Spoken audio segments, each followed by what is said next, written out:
allez tous très bien, je vous retrouve dans cette nouvelle vidéo et donc ce sera pour faire 3 tutos de bijoux pour la fête des mères, donc des petites idées à varier en fonction des goûts de chacun bien sûr. Mais voilà, c'est 3 petits tutos, 3 petites techniques différentes, donc une technique de montage, une technique polymère et une technique Miyuki. Donc, je commence par le premier tuto, le plus simple on va dire, puisque c'est seulement du montage et comment je réalise moi-même des cabochons. Donc pour cela je viens prendre une planche de papier imprimé ou alors de papier avec un joli petit motif. Pour ma part j'ai imprimé une citation, voilà, spécialement pour la fête des mères que j'ai trouvée et que je trouvais très sympa. Du coup vous pouvez en trouver pas mal sur internet si ça vous intéresse. J'ai ensuite pris ma colle, donc une colle à bijoux transparente normale, et je viens coller le cabochon transparent dessus. Mettez bien la colle pour qu'il n'y ait pas de bulle d'air et puis vous voyez quand on appuie, la colle elle se disperse bien partout et c'est tout lisse. Donc ensuite je laisse sécher environ 24 heures vraiment pour que la colle soit bien sèche. Voilà ce que ça donne le résultat. J'ai essayé du scotch mais ça ne marche pas du tout. Laisser sans rien c'est vraiment bien. Et ensuite je viens couper. Ensuite je viens prendre des cabochons et tout simplement je vais venir coller le cabochon dans le camé.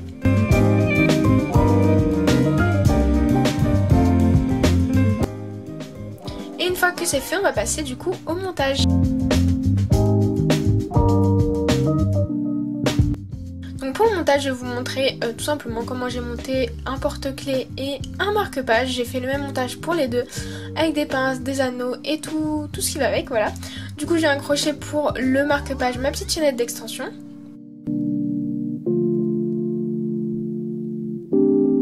Je viens prendre quelques décos, donc une petite breloque made with love et puis des petites étoiles, je trouvais que ça allait bien. Je viens faire du coup une boucle avec la tige à tête plate pour accrocher la perle. Et je viens avec des tout petits anneaux accrocher les breloques. Une fois que ça c'est fait, j'ai fait un petit ensemble de rubans et donc moi je les découpe un petit peu en biais et je viens de les accrocher avec un griffe. Donc j'aime bien voilà, découper en biais pour qu'on ait vraiment un petit peu du mouvement. Voilà, j'aime bien, ça fait un peu plus, ça fait pas trop strict. Et voilà le résultat. Donc voilà pour ces idées de bijoux camés du coup avec une petite citation pour la fête des mères. Donc voilà, j'espère que ça vous plaît et donc c'était la première idée.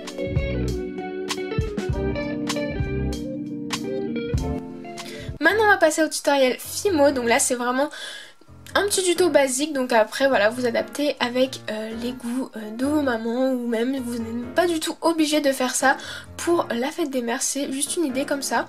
Donc je viens prendre 2 couleurs de Fimo et une plaque de texture de chez Cernit, la Boroshi que je trouve magnifique, ainsi que 2 emporte-pièces. Si vous n'avez pas les emporte-pièces comme ci, vous pouvez tout simplement détourer avec un patron ou un petit dessin que vous faites sur papier. Du coup je viens prendre une plaque de ma pâte Rose Gold. Et je viens alors tout d'abord disposer, là je fais pas du tout un porte-pièce, c'est juste pour voir à peu près, pour me positionner, couper 2 bandes afin de pouvoir voir à peu près où je vais pouvoir mettre le motif. Et donc là je vais faire la technique du silk screen, du coup tout simplement je viens prendre une pâte d'une autre couleur, je viens la mettre dans ma plaque de texture et ensuite je viens racler vraiment avec ma lame. Donc je viens racler vraiment pour qu'il y ait de la pâte Fimo que dans les interstices de la plaque de texture. Et voilà le résultat, je viens faire ça, je rajoute de la pâte, je racle, je rajoute de la pâte et je racle. Et ensuite là pour avoir un motif bien défini, j'ai enlevé quelques parties que je ne voulais pas.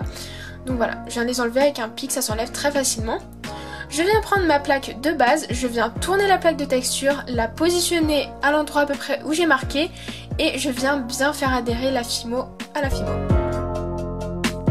Et ensuite j'enlève la plaque de texture et voilà le résultat. Du coup je suis venue avec une lingette lissée pour avoir un rose très lisse. Donc voilà. Et ensuite avec mon emporte-pièce je viens emporte-piécer là où je le voulais. Donc là voilà, moi j'ai créé ce petit motif comme ça. Mais après à vous de laisser parler votre imagination pour faire n'importe quel autre motif avec les plaques de texture que vous avez. Et donc voilà la première pampille et je viens réaliser une plaque de même épaisseur et tout simplement je viens emporte-piécer avec mon emporte-pièce rond et ça va être la base de notre paire de boucles d'oreilles. Je viens trouer le rond et également la petite goutte. Et ça part en cuisson. Après cuisson, vous pouvez vernir ou résiner, c'est comme vous voulez. Moi, j'ai juste verni, mais je vous conseille de résiner pour que ce soit solide au niveau des trous surtout. Je viens ensuite passer un anneau pour lier les 2 éléments. Je fais ça pour les deux et ensuite je viens tout simplement coller une puce derrière.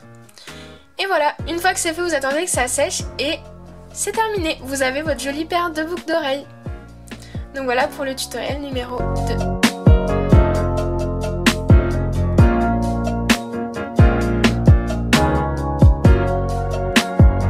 Je vais maintenant passer au troisième tutoriel et le dernier, donc ça va être le plus long, c'est un tutoriel Miyuki.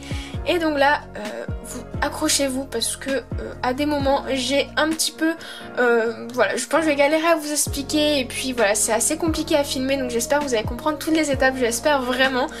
En tout cas, je viens prendre 4 couleurs ainsi qu'une aiguille et du fil. Je viens du coup prendre mon fil, donc à peu près un petit mètre, voilà.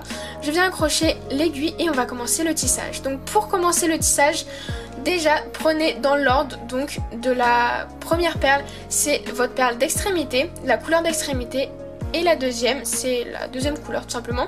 Et je viens passer, comme vous l'avez vu à l'image, dans la première perle.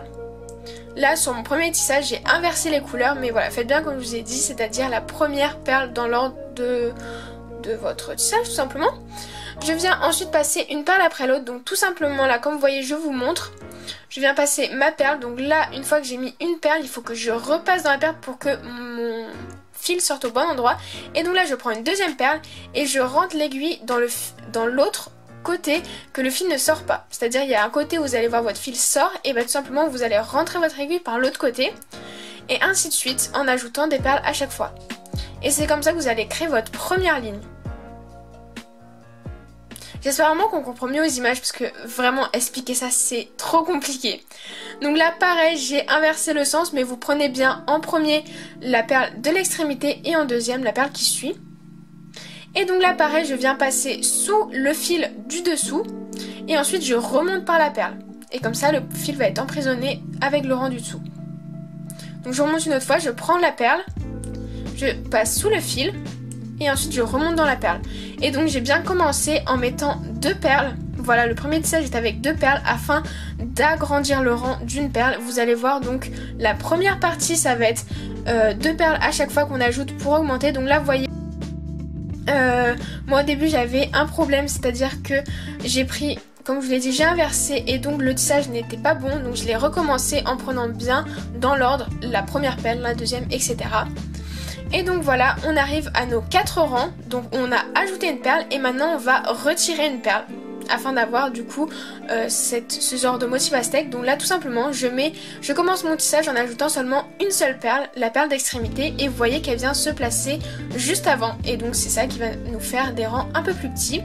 Et donc là après c'est le même principe, j'ajoute une perle, je passe l'aiguille en dessous du fil du dessous et je remonte par la perle. Et c'est pareil à la fin, j'ajoute voilà une perle et vous voyez qu'elle est en décalé par rapport au reste. Et je fais ça jusqu'à arriver jusqu'au bout de mon motif. Donc là normalement il y a 4 rangs. Et à chaque fois j'enlève une perle. Et voilà le résultat. J'espère vraiment que ça a été clair, c'était vraiment compliqué à expliquer. Mais en tout cas pour terminer le bracelet, je viens passer tout simplement mon fil dans les perles, peu importe, afin de le bloquer. Et après je termine avec un petit point de colle à chaque fil qui sort afin de les couper. Maintenant je passe au montage de ce bracelet, donc tout simplement je viens prendre des anneaux que je viens enfiler aux perles d'extrémité. Et ensuite à ces anneaux je vais mettre un petit morceau de chaîne. Je ferme l'anneau et petite astuce, voilà, je tourne l'anneau afin que la jointure de l'anneau soit dans la perle, comme ça c'est beaucoup plus solide.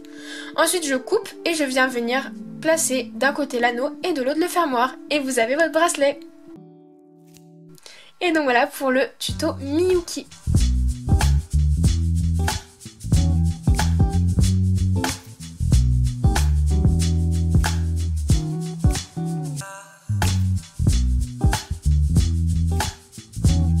Donc voilà, cette vidéo est terminée, j'espère vraiment que ces 3 petits tutos, ces 3 techniques vous auront plu. N'hésitez pas à me dire tout ça dans les commentaires.